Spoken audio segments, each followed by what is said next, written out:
আসসালামু আলাইকুম। এই দিনটা ছিল একটা স্মরণীয় একটা দিন। এটা ছিল আমাদের ফ্যামিলি পিকনিক। যখনই আমি অনেক দিন পর গ্রামে যাই, তখনই আমাদের বোন, চাচা সবাই মিলে আমরা টাকা তুলে পিকনিক করি। এটা ছিল চায়না হাঁস। এটার ওজন ছিল প্রায় 4 কেজি। এটাকে প্রথমে আমরা এরকম কেটে তারপর ধুয়ে নিচ্ছি, পরিষ্কার করে নিচ্ছি। এটা তো একদমই ক্লিন ছিল। বেশি সময় বেশি সময় লাগতেছিল না, অল্প সময় এটা ক্লিন করা হয়ে গেছে। এরপর সাহায্য হলো প্লাউ। এজন্য প্রয়োজনীয় জিনিসপত্র আমরা কিনে নিয়েছিলাম। এই তো আমাদের এটাকে হাঁস কাটা শেষ। আমাদের বাড়ির সব ভাবিরা, আমাদের 4টা ভাবি, 4টা ভাবিরা হাতে হাতে সব কাজ করে দিচ্ছিল। আমার আব্বা রান্না করবে। আমার আব্বা ভালো রান্না করতে পারে, প্রফেশনালভাবেই রান্না করে উনি।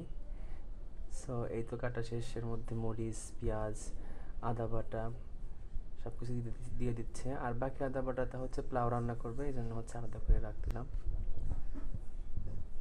এভাবে আসলে খাইতে আসলে অনেক মজা লাগে। আমরা এটা প্রায় খাইতাম যখন আমি বাসায় থাকতাম, বা আমাদের কোনো অকেশন থাকতো বা কিছু একটা থাকতো। এভাবে আমরা টাকা তুলে সবাই মিলে পিকনিক করতাম, বা আমরা বলতাম জোলামনি, যেটাকে এখন ভাষায় পিকনিক বলা হয়।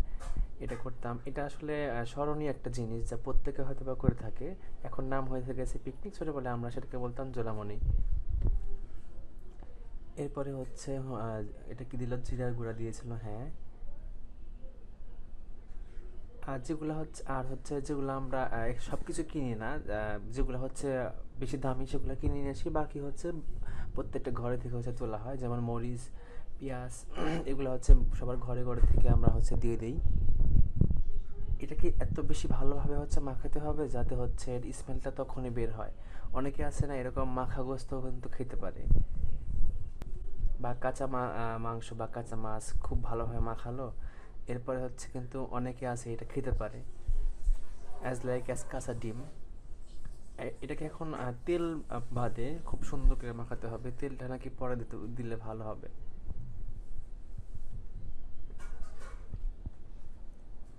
আমাদের ফ্যামিলির রিইউনিয়নও বলা চলে এটা, কারণ প্রত্যেকে আমরা তখন উপস্থিত থাকি। বিশেষ করে এটা আমাদের ঈদের পরে বা ঈদের মাঝামাঝিতে বেশি হয় এটা, অথবা পহেলা বৈশাখে বা কোনো একটা বিশেষ দিনে আমরা এভাবে টাকা তুলে পিকনিক করি সবাই মিলে।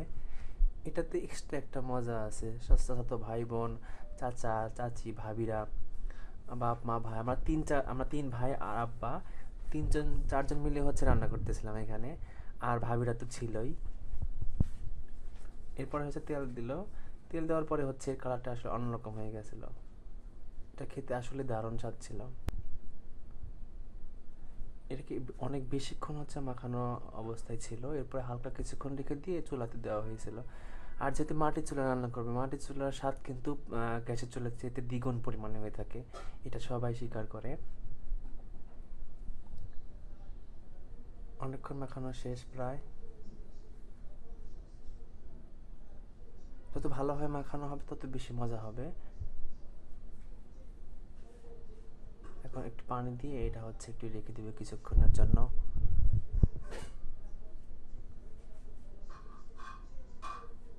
আমরা বেশিরভাগ সময় পোলাও করি, কারণ আমাদের বাচ্চারা আছে, আমাদের 6টা ভাতিজা, তারা পোলাও খাইতে ভালো লাগে বা ভালোবাসে, এই জন্য এটা দিয়ে পোলাও থাকবে। এটা কিছুক্ষণ রেখে দিব। এরপরে জাল করা শেষে এই দেখেন কি সুন্দর কালার ছিল এটা। অনেক বেশি গরম ছিল, সো আমি ধোয়াতে ফোনটা একদম এরকম হইতেছিল। সুন্দর কালার দেখা যাচ্ছে, এই তো।